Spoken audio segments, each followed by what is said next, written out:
气 Learn about another voice and culture of Taiwan with We Love Hakka. 现在就让我们加入客家风情，一起发现客家之美。當然新年，啲成家巷蘇丹國嘅澎湃就係油桐花，油桐樹高甜甜，愛摘花無愛改，卷口頂風大耳朵，落到鬼天嚟嘅拍，一類一類嘅係共花，麻花一片一片台長長，也就係潛到幾度嘅一賣拍。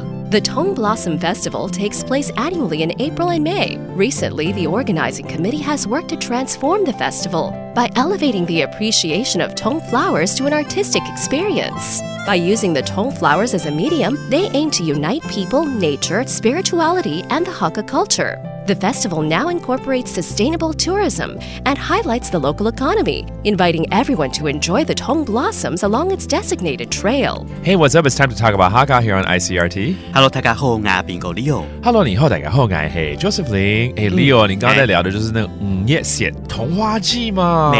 没错。以前我们都会说好像是客家庄在迎接这些童花季，对不对？可是现在感觉已经是一个全民花季了，有没有？对啊。其实油桐花它本来就是在台湾各地都会开哈，其实不只是客家族群，所以呢，我们从这2年开始啊，客委会就把这个桐花季的客家2个字拿掉了，因为桐花季就是属于全台湾各个族群的这样的一个季节。客委会也就希望大家能够邀请你的亲朋好友来到桐花树下喝茶聊天，就像去日本看樱花是一样的啊。对，日本有 Sakura 樱花季，我们就有桐花季，没错，一样的道理了。没错，每年呢，客委会也会找一个老土地公，像今年呢，就特别在这个山义这边的一个百年石头伯公面前啊，来做一个祭拜的仪式，宣告这个桐花季就开幕了。然后呢，就会有很多的活动。像今年呢，他们特别邀请很多作家来一起写客家3行诗。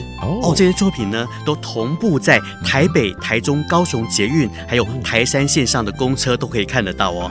另外客委会它有这个成立一个网站，叫做客庄小旅行啊，上面就提供大家可以查这个花期开花的一些时间，而且还会有35条的客庄桐花小旅行的一个活动，让大家可以去好好的赏花了。哇哦，太好玩了！好，那我们来教几个单字好了，包括这个 Tong Blossom Festival 桐花季。统法基 and then the land deity is involved too, 土地公 八公 and it's a great time to travel around Taiwan 旅行里行 that's travel and there you have it. What a beautiful edition of Talk About Hakka here on ICRT. 什么大家汉子say张来了。客家风情由客家委员会监制。 We Love Hakka has been brought to you by the Hakka Affairs Council.